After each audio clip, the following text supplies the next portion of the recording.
अस्सलाम वालेकुम students, welcome back to my channel. आज हम क्लास 9 की मैथ की एक्सरसाइज 1.1 को सॉल्व करेंगे। प्रीवियस वीडियो के अंदर आपने देखा था कि हमने मैट्रिसेस एंड डिटर्मिनेंट्स के जो ब्रीफली इंट्रोडक्शन को देखा था और कुछ डेफिनेशंस को हमने फोकस किया था। अब इस लेक्चर के अंदर हम उन्हीं डेफिनेशंस का रोल देखेंगे। अब जिस तरह क्वेश्चन नंबर 1 में देखें आप, find the order of the following matrices.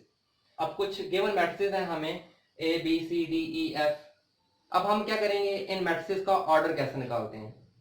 तो जैसे पिछले लेक्चर के अंदर हमने बताया था कि आपको कि किसी भी मैट्रिसेस के अंदर या मैट्रिक्स के अंदर कितनी नंबर ऑफ रोज और नंबर ऑफ कॉलम्स होते हैं, वो उस मैट्रिक्स का ऑर्डर कहलाता है। अब इस तरह अब हम यहाँ पे देखते हैं कि इस मैट्रिक्स ए के अंदर कितनी नंबर ऑफ रोज और कितने नंबर ऑफ कॉलम्स हैं। तो स्टूडेंट्स, हमने देखा था कि वो लाइंस जो हम हॉरिजॉन्टल वे, ऐसे ये हॉरिजॉन्टल वे बनता है, हॉरिजॉन्टल वेज में जो लाइन ड्रॉ करते हैं उनको हम रोज कहते हैं।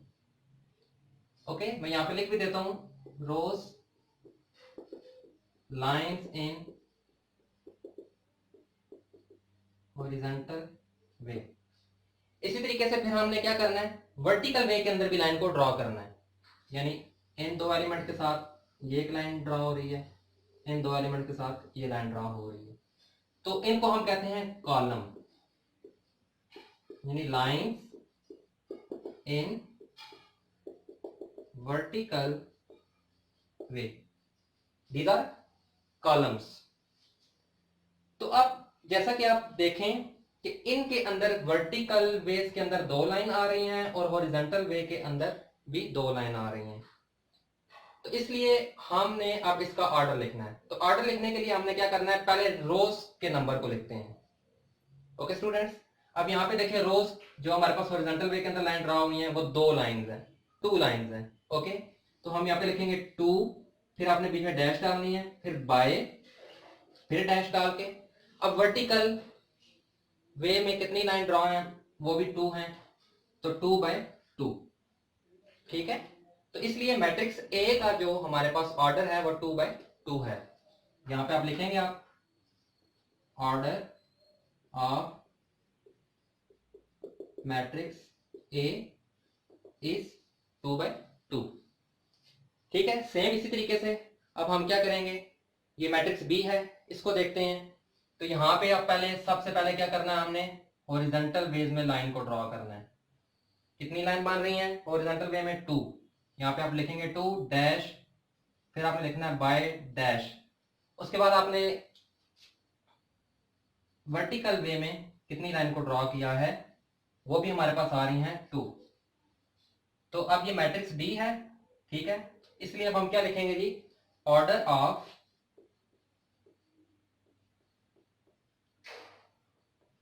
Matrix B is 2/2। Okay students, next matrix को देखें आप, C इज इक्वल टू 2 4।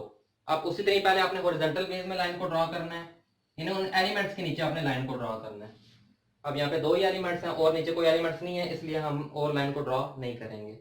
ठीक है, तो अब यहाँ पे आप बेशक पहले लिख लें ऑर्डर ऑफ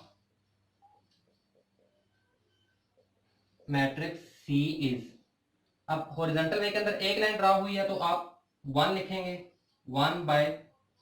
अब हम देखते हैं इसमें वर्टिकल लाइन कितनी ड्रॉ हो रही हैं, वो आपके पास 2 थी। So order of matrix C is 1/2। इसी तरीके से आपने अच्छे तरीके से कंसेप्ट को अंडरस्टैंड किया होगा। अब यहाँ पे देखें आप, पहले हम हॉरिजॉन्टल वेज में लाइन ड्रॉ कर रहे हैं 1 2 3। आप लिखेंगे order of matrix D is, कितनी हॉरिजॉन्टल वे में हमने लाइन ड्रॉ की है, 3 बाय। अब यहां पे हम वर्टिकल वे में कितनी लाइन ड्रॉ हो रही है, सिर्फ एक लाइन ड्रॉ हो रही है।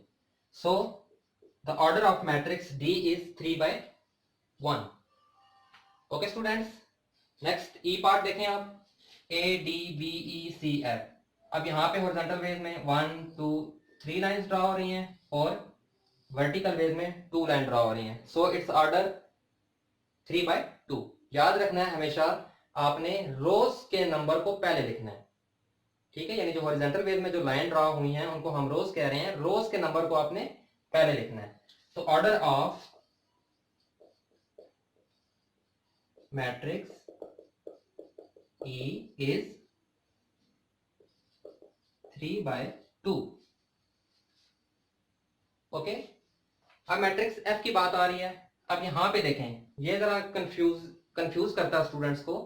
तो आपने क्या करना है कि आपने हॉरिजॉन्टल वे में लाइन ड्रॉ की, लेकिन स्टूडेंट्स फिर क्या करते हैं कि वो वर्टिकल वे में लाइन नहीं ड्रॉ करते, वो कहते हैं सिंगल एलिमेंट है। लेकिन नहीं, बेशक सिंगल एलिमेंट है तो आपने हॉरिजॉन्टल वे में भी लाइन ड्रॉ करनी है और वर्टिकल वे में भी लाइन को ड्रॉ करना है। तो इसलिए अब यहाँ पे देखें, इसका ऑर्डर 1 बाय 1 बन रहा है, क्योंकि हॉरिजॉन्टल वे में यानी रो भी एक है और कॉलम भी एक है। तो order of matrix F is 1 by 1। Okay students, इसी तरह मैट्रिक्स G हम देखें तो पहले हम हॉरिजॉन्टल वे में लाइंस को ड्रॉ करेंगे, 1 2 3। तो आप पहले से लिखने आप बेशक, order of matrix G is, तो हॉरिजॉन्टल वेज में कितनी लाइन ड्रॉ हुई हैं, यानी रोज कितनी है इसमें 3 बाय, अब हम वर्टिकल वे में लाइन को ड्रॉ करेंगे, मीन कि हम देखेंगे इसमें नंबर ऑफ कॉलम्स कितने हैं। तो 1 2 3, तो नंबर ऑफ कॉलम्स भी 3 है। So order of matrix G is 3/3। ठीक है स्टूडेंट्स, अब इस तरीके से H का ऑर्डर निकालते हैं, order of matrix H is, तो हॉरिजॉन्टल वेज में 2 लाइंस ड्रॉ की हैं, मीन इसके अंदर 2 नंबर ऑफ रोज हैं। तो ऑर्डर में हम पहले नंबर ऑफ रोज को लिखेंगे 2 बाय, और अब कॉलम्स देखते हैं, यानी वर्टिकल वेज में कितनी लाइन ड्रॉ हो रही हैं 3 लाइंस। इट्स मीन के इसमें 3 कॉलम्स हैं, तो इसका ऑर्डर जो है वो H मैट्रिक्स का वो 2/3 है। ठीक है स्टूडेंट्स, ये हमने देखा है जी ऑर्डर ऑफ द मैट्रिसेस कि यानी किसी भी मैट्रिक्स के अंदर कितनी नंबर ऑफ रोज और कितने नंबर ऑफ कॉलम्स हैं। अब हम बात करते हैं क्वेश्चन नंबर 2 की, which of the following matrices are equal, के इन जो आपके पास गिवन मैट्रिसेस हैं इनमें से कौन कौन से मैट्रिसेस जो हैं वो एक दूसरे के साथ इक्वल हैं। तो मैट्रिक्स की इक्वलिटी के लिए हमने लास्ट लेक्चर के अंदर देखी थी डेफिनेशन कि एक तो वो मैट्रिसेस इक्वल होते हैं जिनकी जो है वो करस्पॉन्डिंग एंट्रीज सेम हो, और दूसरा जिनका ऑर्डर जो है वो सेम हो। अब हमने यहां से देखना है मुख्तलिफ मैट्रिसेस को कि कौन से एक दूसरे के साथ जो है ये ऑर्डर के लिहाज से भी इक्वल ऑर्डर रख रहे हैं और करस्पॉन्डिंग एंट्रीज भी सेम है। लेकिन उससे पहले हम क्या करेंगे, इस क्वेश्चन के अंदर कुछ ऐसे मैट्रिसेस हैं जिनमें कोई ना कोई ऑपरेशन हो रहा है, सब्ट्रैक्शन का हो रहा है, एडिशन का हो रहा है, कोई भी ऑपरेशन हो रहा है, तो हम उसको पहले सिंपल मैट्रिक्स की फॉर्म में लिखेंगे। अब इस तरह ये देखें कि मैट्रिक्स सी है, यहाँ पे सब्ट्रैक्शन का ऑपरेशन हो रहा है, तो हम इसको पहले सिंपल फॉर्म में लेकर जाएंगे, जैसा कि 5 - 2 है, तो 5 - 2 जो है वो 3 बन गया आपका, ये सिंपल फॉर्म में आ गया। इसी तरीके से जी मैट्रिक्स देख लें, यहाँ पे आपका ऑपरेशन हो रहा है 3 - 1, 3 - 1 2 हो गया, और 3 + 3 हमारे पास 6 आ गया। इसी तरह एच के अंदर 2 + 3 ये 5 आ गया, और 6 - 3 3 हो जाएगा। इसके अंदर यहाँ पे ऑपरेशन हो रहा है एडिशन का, तो 3 + 2 ये 5 हो गया। अब जे के अंदर भी हमारे पास इधर 2 + 2 एडिशन का ऑपरेशन हो रहा है, तो 2 + 2 4, और ये 2 + 4 6, 2 - 2 = 0, एंड 2 + 0 = 2। अब सबसे पहले हमने क्या किया, इस क्वेश्चन नंबर 2 को सॉल्व करने के लिए हमने जिन जिन मैट्रिक्स में कोई ऑपरेशन हो रहा है उन ऑपरेशंस को हमने सॉल्व करके सिंपल फॉर्म के अंदर मैट्रिक्स को लिख लेना है। सिंपल फॉर्म में लिखने के बाद अब हमारे पास देखेंगे कौन कौन से मैट्रिक्स एक दूसरे के साथ रिलेट कर रहे हैं, एक जैसे हैं, ऑर्डर वाइज भी और एंट्री वाइज भी।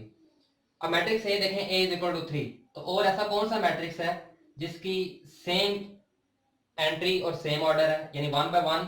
अब ये मैट्रिक्स सी देखें तो इसका भी 1 बाय 1 ऑर्डर है और एंट्री भी इसकी सेम है, 3 इसके अंदर भी मौजूद है, यानी ए और सी ये आपस में इक्वल हैं। तो अब हम इसलिए यहाँ पे लिखेंगे कि जी ए इज इक्वल टू सी। यहाँ पे सोल्यूशन मैं लिख देता हूँ।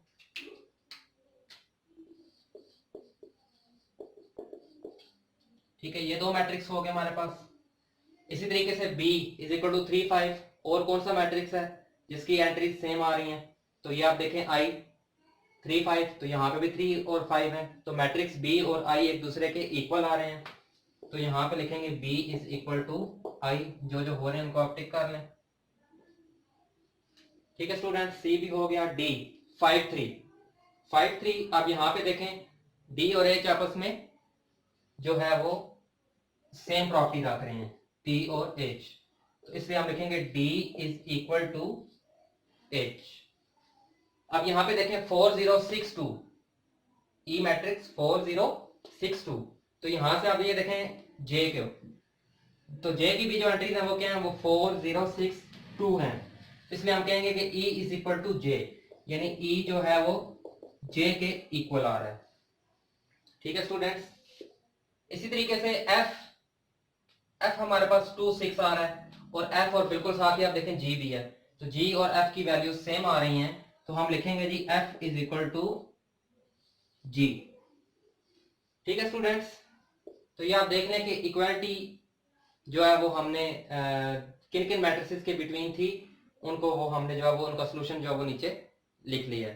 क्वेश्चन नंबर 3 को देखते हैं। Find the values of A, B, C and D which satisfy the matrix equations। यानी कि हमारे पास इक्वल मैट्रिक्स गिवन है, इक्वालिटी का साइन बीच में आ गया, तो इट्स मीन कि ये दोनों वैल्यूज जो दोनों मैट्रिक्स हैं लेफ्ट हैंड साइड पे और राइट हैंड साइड पे, ये जो है ये दोनों इक्वल मैट्रिक्स हैं। तो ये इक्वल मैट्रिक्स में हमने ये जो अननोन्स हैं A, B, C और D, इनकी वैल्यूज को जो है वो फाइंड आउट करना है। तो इस एक्सरसाइज का बहुत ही इंपॉर्टेंट क्वेश्चन है। ठीक है, तो अभी इसको हम सॉल्व करते हैं।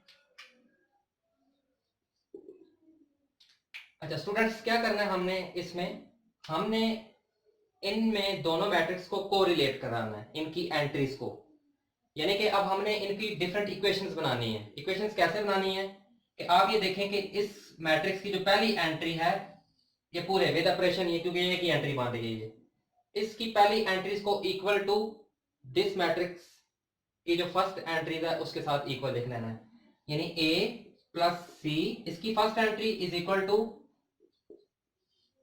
सेकेंड मैट्रिक्स की फर्स्ट एंट्री, ये इस इक्वेशन को आप 1 कह दें।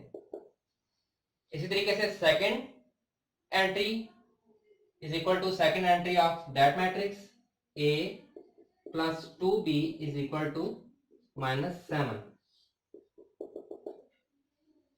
इसी तरह इस मैट्रिक्स राइट हैंड साइड वाले के साथ हमने जो लेफ्ट हैंड साइड वाली जो मैट्रिक्स है, इसकी जो थर्ड एंट्री है C-1, तो राइट हैंड साइड पे जो मैट्रिक्स है उसकी जो थर्ड एंट्री है उसके इक्वल लिख लेंगे, इसको हमने 3 दे दिया नाम।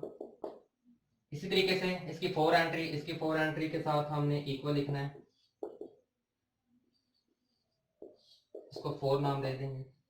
क्या किया हमने स्टूडेंट्स इसमें किया ये है कि हमने जो दो मैट्रिक्स जो इक्वल आ रहे हैं उनकी जो एंट्रीज हैं, यानी इनको एक दूसरे के इक्वल कर लिया। फर्स्ट को फर्स्ट के साथ इक्वल लिख लिया, सेकंड को सेकंड के साथ इक्वल लिख लिया, थर्ड को थर्ड के साथ इक्वल लिख लिया, और फोर्थ को फोर्थ के साथ इक्वल लिख लिया। ये अब यहां से हम जो है वो unknown A, B, C, D की वैल्यूज इजीली फाइंड आउट कर सकते हैं। तो स्टूडेंट्स, फर्स्ट ऑफ ऑल हम उन अननोन्स की वैल्यूज फाइंड करेंगे जो कि सिंगल है, मीन ऐसी, ये जो हमारे पास 4 इक्वेशंस हैं, इन इक्वेशंस में हम देखेंगे कि कौन सी इक्वेशंस ऐसी हैं जिनमें सिर्फ वन अननोन है, सिर्फ एक अननोन है, क्योंकि उनको सॉल्व करना इजी है। अब जिस तरह देखें 3 नंबर इक्वेशन, अब यहाँ पे A, C ये 2 अननोन है, A, B यहाँ पे भी 2 अननोन है। अब इक्वेशन नंबर 3 देखें, तो इक्वेशन नंबर 3 में सिर्फ एक अननोन है जो कि C है, तो C-1 इज इक्वल टू 3, तो हम सबसे पहले इस इक्वेशन को ले लेते हैं। तो यहाँ पे आपके पास C-1 इज इक्वल टू 3 आ रहा है। तो यहां से स्टूडेंट्स आपको पता होना चाहिए कि -1 इक्वल के उस साइड पे जाएगा तो +1 हो जाएगा, तो c इज इक्वल टू 4। तो c की वैल्यू हमारे पास जो वो 4 आ गई है। इसी तरीके से नीचे जो आप इक्वेशन नंबर 4 देखें तो इसमें भी एक अननोन है, सिर्फ वन अननोन है। कौन सा जी? डी। ये भी डी है, तो एक ही बात है, क्योंकि डी सिर्फ एक ही दिया है, यानी बी और सी और ए नहीं है बीच में। तो अब इस इक्वेशन को हम लेके चलेंगे फ्रॉम इक्वेशन 4। आप देखें तो 4d minus 6 is equal to 2d। अब क्या करेंगे कि d वाली वैल्यूज एक साइड पे ले जाएंगे और जो दूसरी वैल्यूज है उनको हम दूसरी साइड पे ले जाएंगे। 4d प्लस 2d इधर आके माइनस 2d हो जाएगा और माइनस 6 उस साइड पे जाके पॉजिटिव 6 या प्लस 6 हो जाएगा, तो प्लस लिखने की जरूरत नहीं होती। तो 4d माइनस 2d हमारे पास 2d आ जाएगा इज इक्वल टू 6।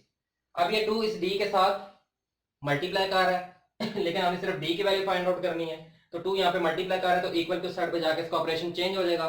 जैसे प्लस है तो नेगेटिव, या माइनस हो जाता है तो माइनस है तो प्लस हो जाएगा, मल्टीप्लाई है तो डिवाइड हो जाएगा, डिवाइड है तो मल्टीप्लाई हो जाएगा। तो अब यहाँ पे ये मल्टीप्लाई कर रहा है तो इट्स मीन वो आपका 2 उस साइड पे जाके डिवाइड हो जाएगा। तो d is equal to 6 divided by 2। तो 6 2 के साथ जब डिवाइड करवाएंगे तो वो हमारे पास आता है 3। ठीक है स्टूडेंट्स, अब हमारे पास c की भी वैल्यू निकल आई है और d की भी वैल्यू निकल आई है। अब हमने क्या करना है कि इन्हीं दो वैल्यूज को हमने देखना है कि इनमें से अब ये अननोन नहीं रही। अब इक्वेशन 1 देखें आप, a plus c is equal to 0। अब ये c अननोन नहीं है क्योंकि c की बजाय हमारे पास वैल्यू आ चुकी है, तो इट्स मीन अब दोबारा से हमारे पास सिर्फ एक अननोन बचेगा और उसकी वैल्यू हम इजीली फाइंड आउट कर सकते हैं। तो फ्रॉम इक्वेशन 1 हम इक्वेशन को पहले लिखेंगे a plus c is equal to 0। तो a प्लस सी की वैल्यू पुट करेंगे जो हमने फाइंड आउट कर ली थी, c is equal to 4 is equal to 0।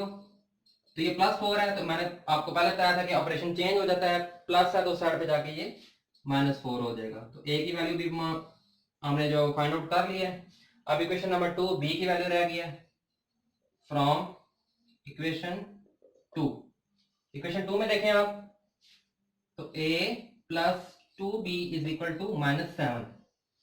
ठीक है स्टूडेंट्स, अब हमने a की वैल्यू फाइंड आउट कर ली है। अब a की वैल्यू हम इसमें पुट कर देंगे, तो a की जगह -4 plus 2b is equal to -7। अब हमने b की वैल्यू फाइंड आउट करनी है, उसको हमने इसी साइड पे लिखा रहने देना है। पहले -4 को उठा के आप उस साइड पे ले जाएं, तो 2b इज इक्वल टू -4 है तो -7 प्लस 4 हो जाएगा। तो 2b is equal to -7 plus 4, minus plus minus हो जाएगा और वैल्यू बड़ी आपके पास माइनस की आ रही है, तो -3 लिख लेंगे हम। तो b इज इक्वल टू -3। अब 2 यहाँ पे मल्टीप्लाई कर रहा है तो इधर आके डिवाइड हो जाएगा। ठीक है, और ये 3 और 2 आपस में डिवाइड नहीं होते। ठीक है, तो आप इसको यहाँ तक ही, लेकिन आप देखें कि न्यूमिनेटर आपका जो है वो डिनोमिनेटर से बड़ा है, तो उस लिए आप इसको डिवाइड करेंगे, चाहे वो आपका कंपाउंड फॉर्म के अंदर उसका आंसर आ जाए। 2 1 टाइम 2 1, इसको आप लिखेंगे b इज इक्वल टू -1 पहले लिखेंगे, फिर जो आपका बाकी बचा था 1 और ये 2 आ जाएगा। तो b is equal to -1 into 1/2 आ जाएगा। ठीक है स्टूडेंट्स, तो आज की एक्सरसाइज 1.1 जो है उसका जो है वो हमने तमाम क्वेश्चंस को जो है वो सॉल्व कर लिए। तो इंशाल्लाह नेक्स्ट लेक्चर के अंदर जो है वो हम 1.2 को जो है वो सॉल्व करेंगे।